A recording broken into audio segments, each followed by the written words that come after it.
Bonjour et bienvenue dans cette toute nouvelle vidéo qui sera un book haul, vous l'avez vu dans le titre. J'ai quand même beaucoup de choses à vous présenter. On est sur un book haul qui part du mois de juillet, du mois d'août et du mois de septembre. Autant vous dire qu'au mois de septembre, j'ai eu une avalanche de partenariats qui ont repris après la pause de l'été et j'ai quand même beaucoup de choses à vous présenter. Donc, n'hésitez pas à vous installer confortablement.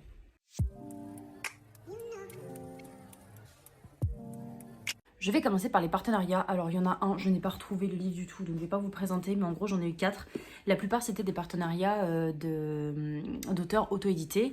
Et celui-là je vous en ai déjà parlé, donc c'était Radium Girl 1 et 2 que j'ai reçu. Je vous ai fait une vidéo spéciale dessus, ça c'est lu. J'ai également reçu Une étoile filante de Baptiste l'UASS.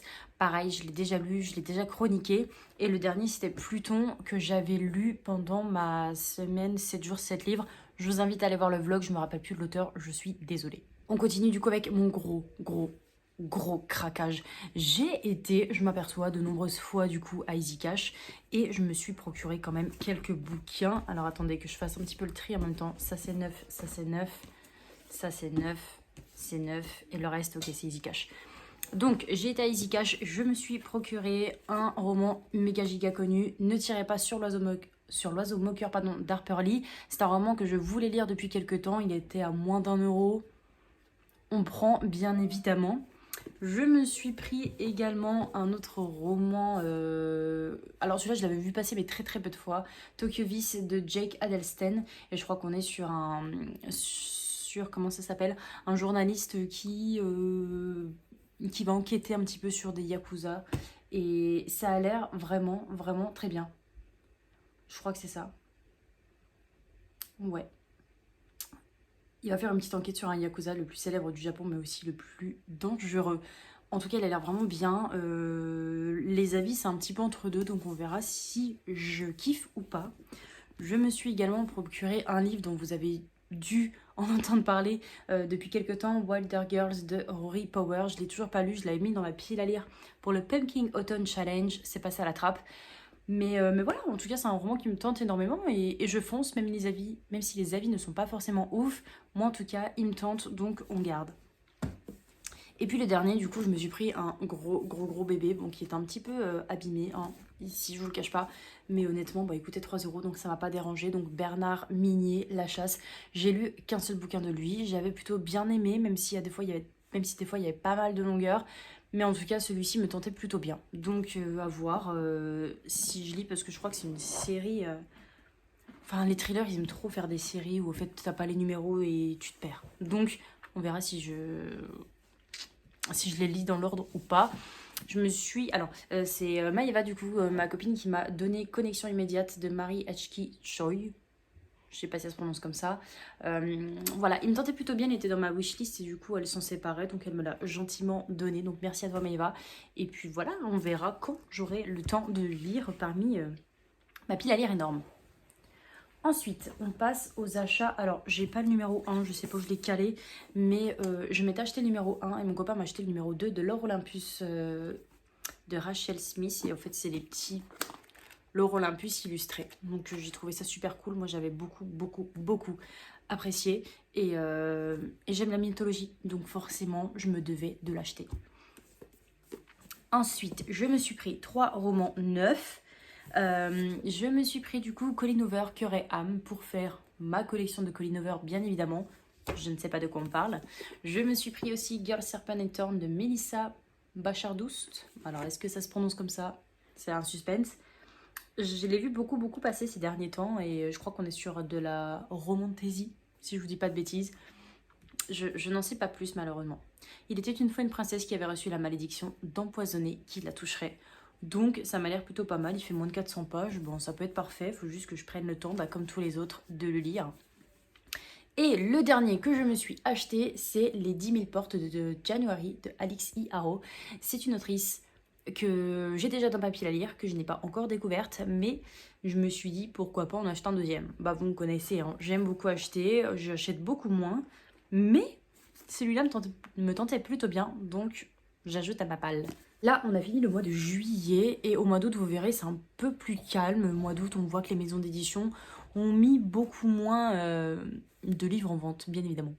Du coup, je vais commencer par le seul partenariat que j'ai reçu de Charleston, qui est Autant des damnés et des bénis de Ayobami Adebayo. Je pensais, pardon, je pensais le lire directement, en fin de compte, pas du tout. Mais il m'intrigue fortement et j'ai vraiment, vraiment hâte de le lire parce qu'il a l'air incroyable. Et du coup, je me suis acheté 2 choses et ce sont des romans graphiques. Et du coup, je les considère pas forcément dans ma grosse pile à lire parce que ça se lit beaucoup plus vite. Je me suis pris Hungry Ghost de Victoria Young, c'est un roman qui est sorti il y a pas longtemps. Et bah du coup, ça me permet aussi d'acheter pas forcément des romans qui sont publiés depuis quelques années, mais je me dis bah au moins je mets un petit coup de boost sur des romans graphiques. Il a l'air pas mal, je crois que si je vous dis pas de bêtises, on va parler d'anorexie. En tout cas, je voulais me le lire cette année. J'ai pas encore eu le temps, j'espère que je vais avoir le temps de le faire. En tout cas, je vous en parle cette année ou début d'année prochaine, c'est sûr, parce que bon, ça me permet aussi de vider ma pile à lire. Et du coup, je reviens avec La Brigade des Cauchemars de Franck Tillier. J'ai acheté le tome 6, je l'ai lu directement et je suis ravie. Le tome 7 va sortir, je crois, courant novembre, voire début décembre, et j'ai trop hâte de le lire également. Pour ce mois de septembre, autant vous dire que mon copain a totalement vrillé, c'est-à-dire qu'il a vu des colis arriver tous les jours dans ma boîte aux lettres. Il pétait totalement les plombs et je le comprends, moi j'étais grave ravie, bien évidemment, lui un petit peu moins. Donc, déjà, on va commencer par les livres que j'ai achetés. Ouais, on va aller vite, on va aller très très vite même. Je suis partie en brocante du coup avec des amis et j'ai trouvé à 1 euro le livre de Lisa Gardner juste derrière moi. J'étais persuadée d'en avoir acheté un deuxième. Ah oui, je l'ai pas mis. Je l'ai pas mis ici. Bref, j'ai également acheté, je l'ai pas mis là pardon, je me suis procuré Et après de Guillaume Musso. Je l'ai oublié, mais je suis entourée de bouquins. Du coup, je suis un petit peu bloquée. Bref, du coup, je me suis pris également Lisa Gardner juste derrière moi. C'est une autrice que j'aime beaucoup de thriller et que je vous recommande si vous aimez le thriller et la fluidité dans les romans comme ça parce que je pense qu'il faut savoir écrire les enquêtes. Je m'étais dit que j'allais faire bien évidemment ma pile à lire du Pumpkin Autumn Challenge. Alors forcément, je me suis pris le tome 1,5. Je crois que c'est A Sorcery of Thorn, et là nous sommes dans Mysteries of Thorn Manor, écrit du coup par Margaret Rogerson, et c'est dans la sublime édition du grimoire en fait, et je la trouve juste incroyable cette édition. Alors là vous le voyez pas trop, c'est vrai que j'ai l'impression d'avoir un mi-livre de poche, mi-grand format, c'est vraiment entre les deux. Il est pas long parce qu'il fait moins de 200 pages, j'ai pas eu le temps de lire l'autre, mais en tout cas je sais que j'ai les 2 livres de la même collection dans ma bibliothèque et ça me rend tellement heureuse. Et du coup, le dernier achat que je me suis fait, c'est un roman que j'ai acheté directement après avoir lu le tome 1 sur Vinted. Je l'ai trouvé, je l'ai acheté, il est arrivé 3 jours plus tard et je ne l'ai toujours pas lu. La carte des confins numéro 2 du coup de Marie Repelin. Et bien évidemment, je suis à 100% sûre de lire aussi le petit tome compagnon de l'Avalon, donc qui est le bateau principal de cette saga. J'aimerais beaucoup le lire d'ici la fin de l'année, on verra. Il fait 500 pages, un peu compliqué. J'ai énormément... En fait, vous allez voir que c'est souvent des romans graphiques, voire des BD, mais que je les ai déjà lus, que j'ai reçus au mois de septembre. Ma sœur m'a gentiment acheté, quand on prit la bonne étoile, l'un des derniers Twisted Tales qui est sorti d'Elisabeth Lim. Donc merci à toi Féfé. Je suis trop ravie parce que c'est vrai que Pinocchio est un dessin animé du coup que je regardais quand j'étais petite. Mais c'est vrai qu'il y a beaucoup de personnes qui me disent que Pinocchio c'était pas le dessin animé de ouf quoi. Et moi j'adorais, et forcément quand j'ai vu le Twisted et de là, j'étais obligée de l'ajouter dans ma wishlist et ma soeur me l'a gentiment acheté, donc je suis ravie. Ensuite c'est parti les copains, on va vous faire un joli petit book haul. Alors les principaux, je peux pas trier par maison d'édition parce que j'en ai partout, attendez. On va commencer par Charleston, Le Duc, puisque c'est un seul partenariat, même si c'est des maisons et des collections différentes. Alors, Le Duc m'a envoyé du coup ma première BD, Pourquoi tu te moques, de Emily Waite et Corrigan. Je ne l'ai pas encore lu. Je sais plus de quoi on parle. Je sais plus exactement de quoi on parle. Une BD pour changer le regard sur le trouble du développement intellectuel. Ouais, donc j'espère le lire prochainement. Voilà, comme tous les autres. On m'a envoyé également Face au vent de Fanny Lib et Cyrielle Pisapia. Pareil, ce sont des romans graphiques que je reçois et c'est vrai que je prends pas le temps de les lire alors qu'en fait, ce sont des partenariats qui me sont envoyés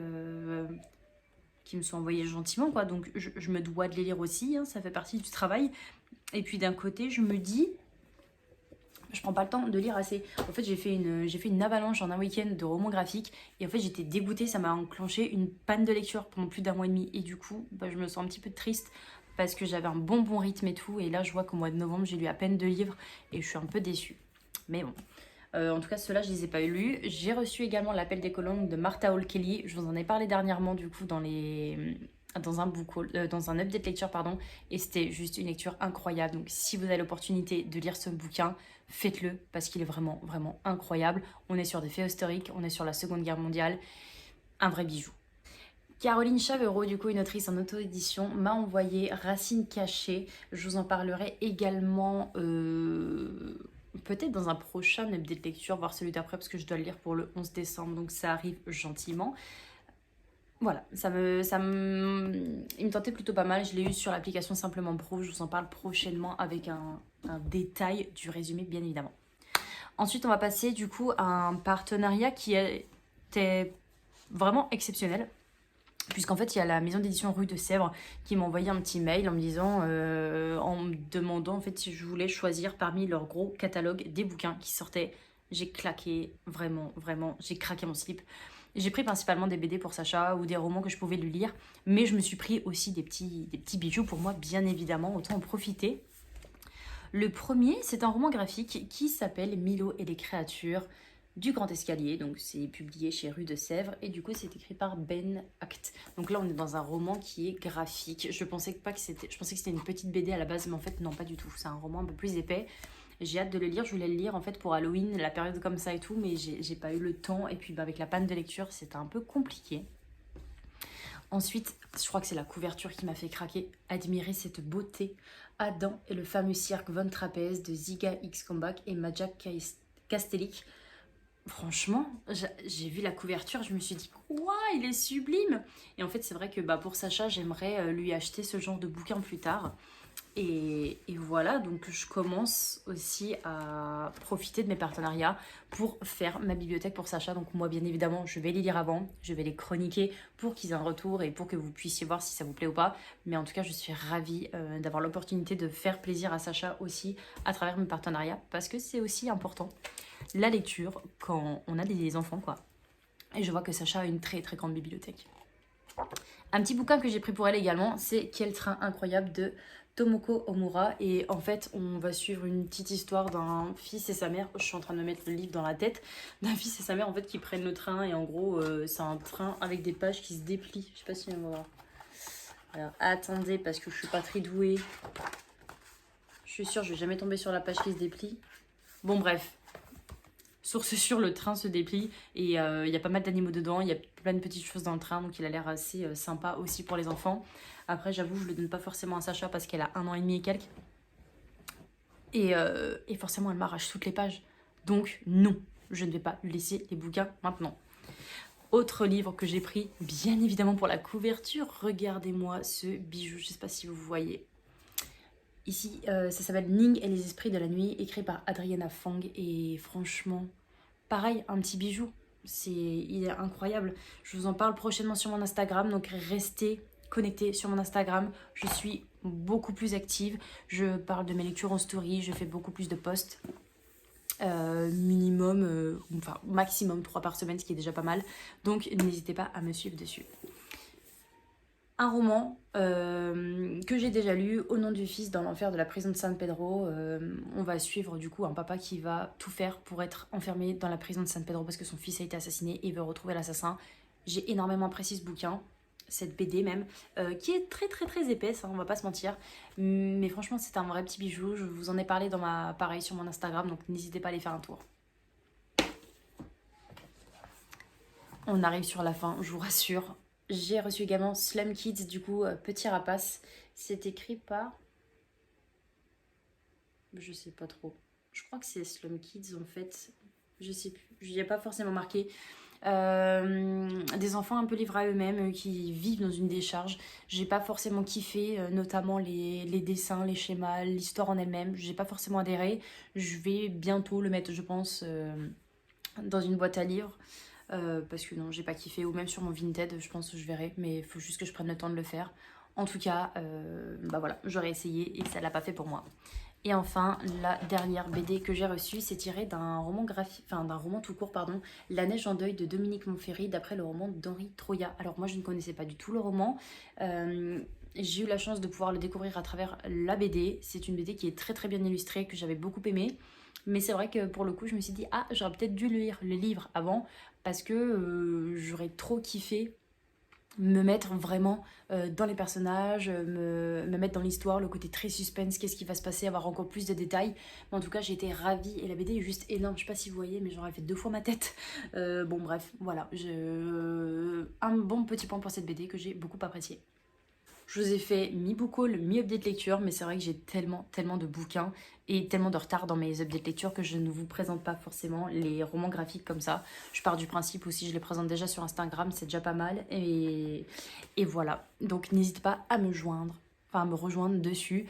Merci d'avoir regardé cette vidéo jusqu'au bout. Si vous êtes arrivé jusqu'ici, n'hésitez pas à me mettre un petit emoji de livre, peu importe lequel. Je vous souhaite de passer un très bon dimanche et on se retrouve la semaine prochaine pour une toute nouvelle vidéo. Ciao!